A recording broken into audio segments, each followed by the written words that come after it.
think it was Fluffy, the neighbor's poodle. Are you sure? No, it could be a flying, blood-sucking rodent. Tyler! Tonight, I go to some spooky places to catch those fierce creatures of the night. I prefer the lights of the big, bad city. I make neon in the brightest city of them all. Charlie makes his own version of the Batcave. And I get wired up in a sleep lab. People can do strange things in their sleep.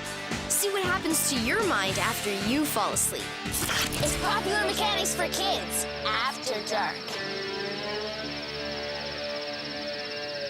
Good night. Maybe I'll leave my light on, in case you get scared.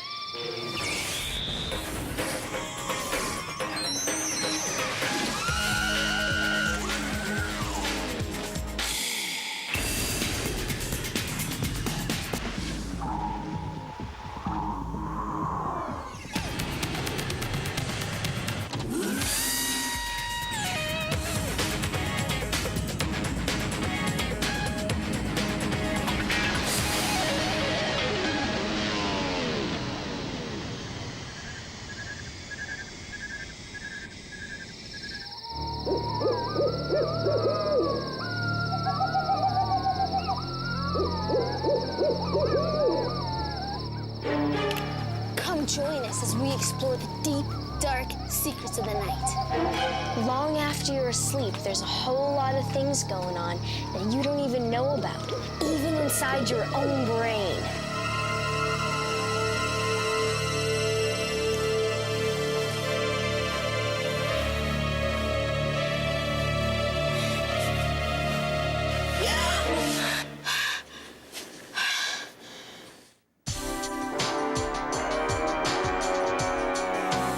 It can be hard to get a good night's sleep.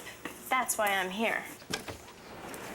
It's a sleep disorders lab where people who have problems sleeping come, and it's Al's job to watch people do weird things while they sleep.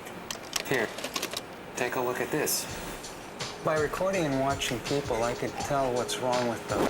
I tell their doctor, and their doctor will treat them. Hi, Dr. Kamal. Hi, Alicia. This is a patient of ours who has what we call the restless leg syndrome. He has great difficulty getting to sleep. When he does, he doesn't sleep well because his legs are jumpy or restless and he can't find a comfortable position. This woman is dreaming and her muscles are still active. That's not good. Her muscles ought to be paralyzed. This stops us from acting out our dreams in real life and hurting ourselves or other people. So is it like sleepwalking? Sleepwalking is actually different because it happens in a different stage of sleep that we call delta wave sleep. Patients who are sleepwalking are much more difficult to wake up, and in fact, if someone is sleepwalking, you shouldn't try and wake them up. It can be quite disturbing to the person. You should just try and guide them and make sure they don't hurt themselves or go somewhere that they shouldn't go.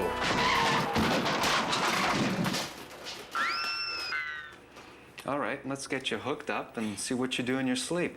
Well, I don't think I'm gonna be that entertaining. I think I sleep pretty well. Well, we'll see. Okay.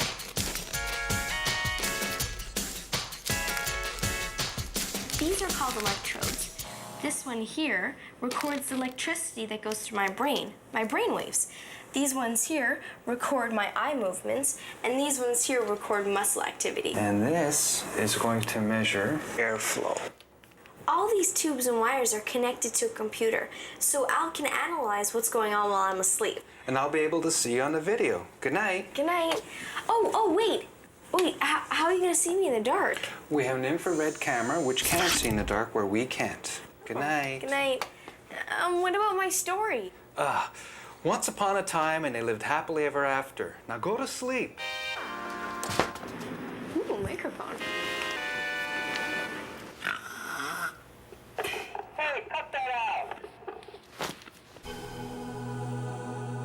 You go through 3 different stages as you sleep. First comes a light sleep.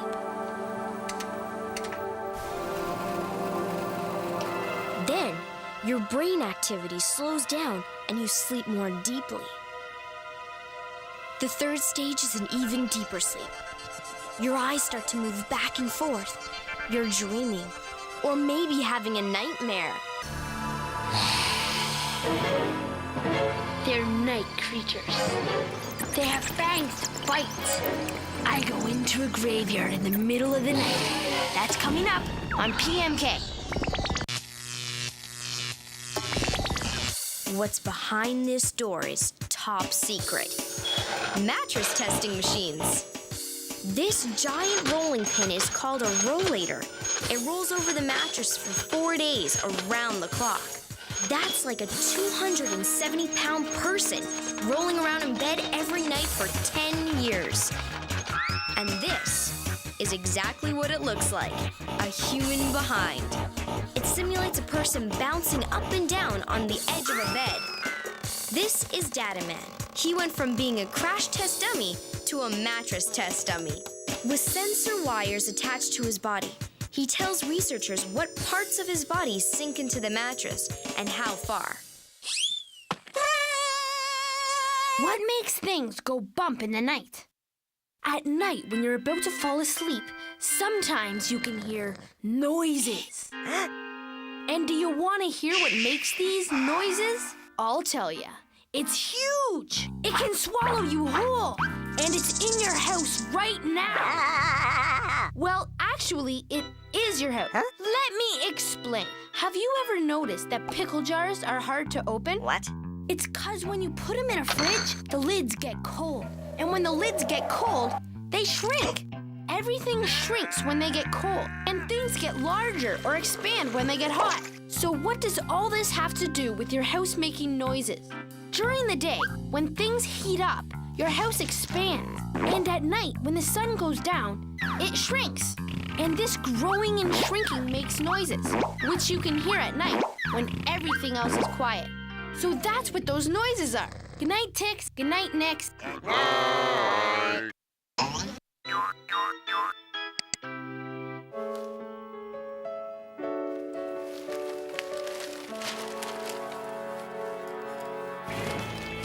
The signal. This looks like a job for Bat Guy. What do you mean, no? Oh, come on, this is not like Batman. I am Bat Guy. It's totally different. Well, can I at least slide down the Bat Guy pole? Can I drive the Bat Guy mobile?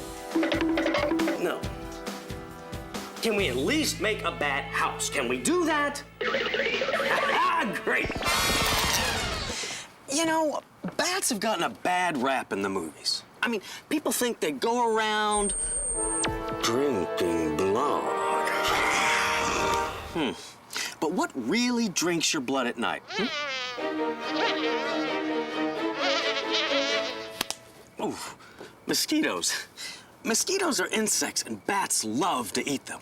Some bats can actually gobble up to 600 in an hour.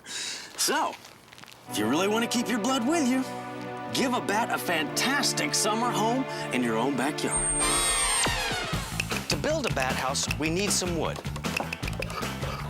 Because bats like to climb, they need a rough surface. If there are any sharp points, smooth them out. These can really hurt a bat.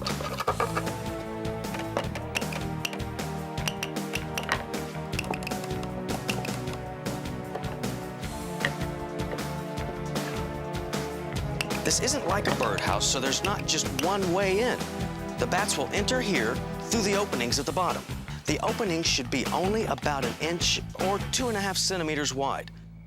This keeps out other animals, such as birds or squirrels or sometimes field mice. The other reason why we have openings at the bottom is to allow the bat waste to fall out. Now, bat waste is called guano, and guano is full of ammonia, and man, that stinks. With no bottom, this baby's self-cleaning. To attract bats, place your bat house a 1/2 kilometer or 1/4 mile from a river, stream, or lake. And you need a place to put it where it's at least 3.5 meters or 12 feet off the ground so predators like raccoons and cats and snakes can't get at them.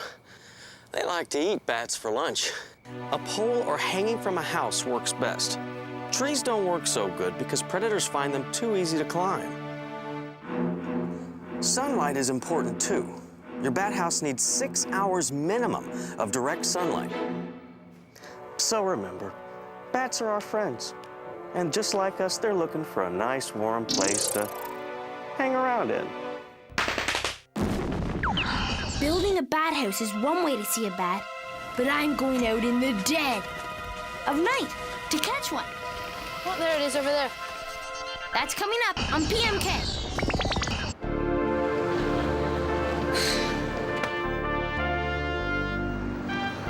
Wow. Wow, this is incredible!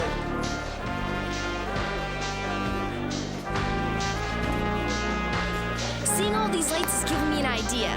Las Vegas, you haven't seen nothing yet. Tomorrow morning, rise and shine. This is the Young Electric Sign Company, but people here call it Yesco. This is where they make the most spectacular neon signs in town. And when I asked them if I could make a neon sign that says PMK, they said yes. Yes, Alicia. Actually, a neon tube is a very simple light source. We have a glass tube with phosphor, and we light it up with high voltage. First of all, we have to have a sketch, and we have to have it reversed. Come on, I'll show you. Reverse?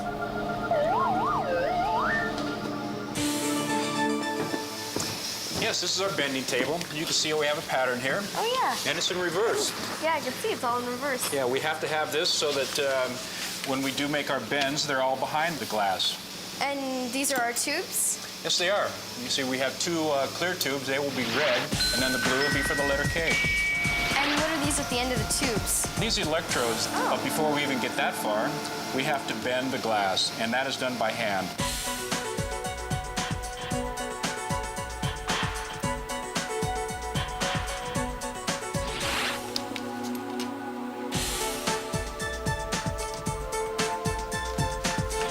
The M's made. Yeah. And the P, yes, we have that. And guess what? All right, I get to do the K. And the letter K. Very good. Now, let's go to the vacuum pump to remove the impurities by bombarding it. To bombard the tube, we vacuum out all the air in it. Then we zap the tube with electricity. That cleans out all the dust and dirt so the light will work. Right now, 22,000 volts of electricity are bombarding the glass tube. Well, that's about it. I think we're going to shut it off and put some red gas in it. Yeah, that's about The right. electricity heats up the neon gas molecules, and they give off red light as a result. Even if neon is the most common gas used in making phosphorescent signs, it's not the only one. Other gases such as argon, helium, krypton, or even xenon are used. It all depends on how big, how bright, and what color you want your sign to be. Are all these gases dangerous if you breathe them? Not really, but the helium can make your voice very funny. Viva Las Vegas! This is a very special video camera. It can see in the dark. It doesn't matter if the room lights are on or off. That's because the camera can see infrared light. Infrared light is generated by the heat of an object. It's invisible to our eyes. Different colors mean different temperatures. Check out these two cups. The first one is filled with ice-cold water. A cold object generates no infrared light. That's why the cold water is black. The second cup has hot water. It's the whitest object in this picture because it's the warmest thing the camera picks up. Watch Cassia breathe out warm air. It looks like her hat's catching on fire. In normal light, you can see right through this piece of plexiglass. But the infrared light the plexiglass generates is dark because plexiglass is a very good insulator and doesn't let heat go through. Check out my new infrared sunglasses. They look cool to the infrared camera. What was that? Relax. It was probably just another little creature of the night. Yeah, like Fluffy, the werewolf poodle. Settle down, fraidy cat.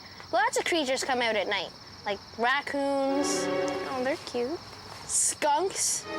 Smelly, but definitely not scary. Kitty cats. Oh, I love little kitty witties.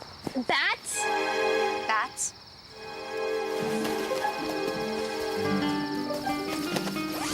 What's with the hat? Well, I don't want the bats to get stuck in my ear. And the garlic? Hello, bats, vampires, they don't like garlic. Silly, those are just childhood myths. Bats don't really get stuck in your hair. I knew that. I did. And they do not suck your blood. Right? Not like these mosquitoes. Mosquitoes, in fact, are actually fond of the night as well. Tell me something I don't know, Professor Know-It-All. Okay, did you know that bats can eat over 600 mosquitoes in just 1 hour? Well, do you know any of them we can call right now? Alicia, bats don't communicate on the telephone.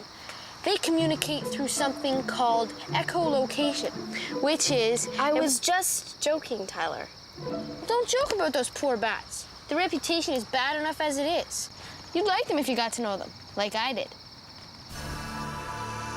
You know about vampires, right? They're night creatures. They have fangs to bite. Then they turn into bats in search of their next victim and drink human blood. That myth might be the reason why a lot of people are afraid of bats, but bats have a reputation they don't deserve.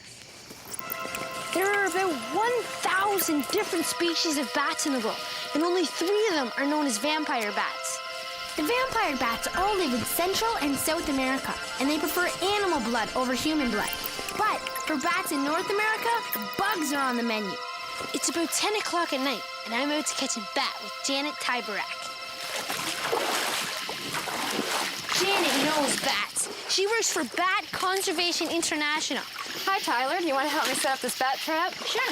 Okay. Okay, this is the bag that's going to catch the bats, and we're going to put it right underneath the trap here. Okay, now there's some little strings at the edge of the bag, and those have to be tied around the legs. Okay, I see them. Go ahead and tie those just in a bow. All right. Now, how this trap works is the bats are going to detect this first strand of fishing strings right here.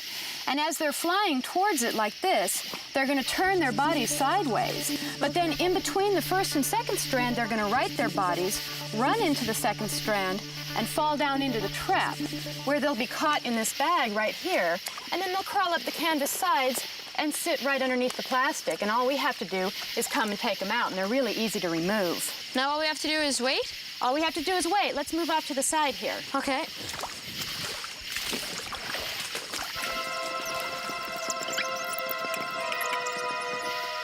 Bats are nocturnal, so they're more active at night.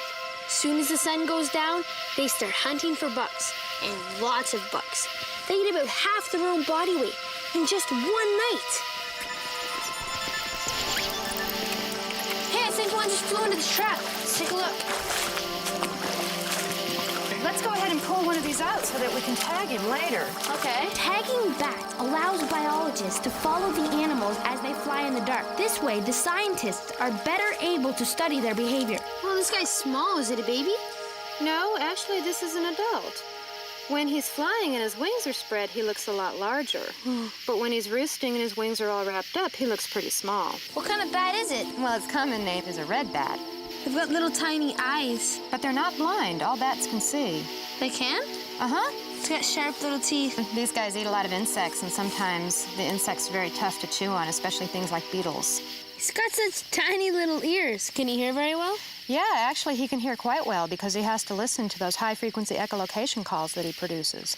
An echolocating bat makes loud, high-pitched calls and listens for the returning echoes. They tell it that there is an obstacle in its path, how far it is, and even what it is. Okay, now all we have to do is put a light tag on this bat right here, and then we can follow it with the bat detector, and we can get a good echolocation call of it as it's flying away from us. Listening to echolocation calls allows biologists to study the bat's behavior in the wild. To make a light tag glow, you just break it and shake it. Oh, that's cool.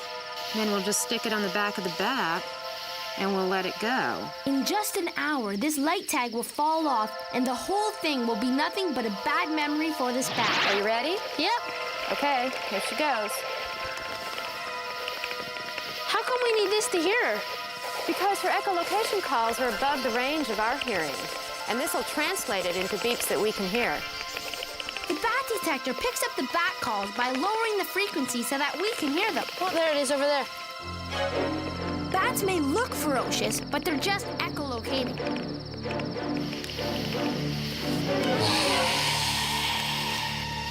Are you okay, Tyler? Yeah, what time is it? It's about 2:30 in the morning. I think it's time for me to go to bed. Tyler! Alicia! Tyler, I figured a new way to get rid of my nightmares. Come here, let me show you. If you're trying to scare me, it's not gonna work.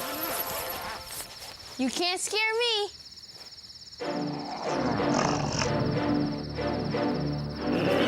I'm your nightmare now, Tyler. Tyler, wake up. You're having a bad dream.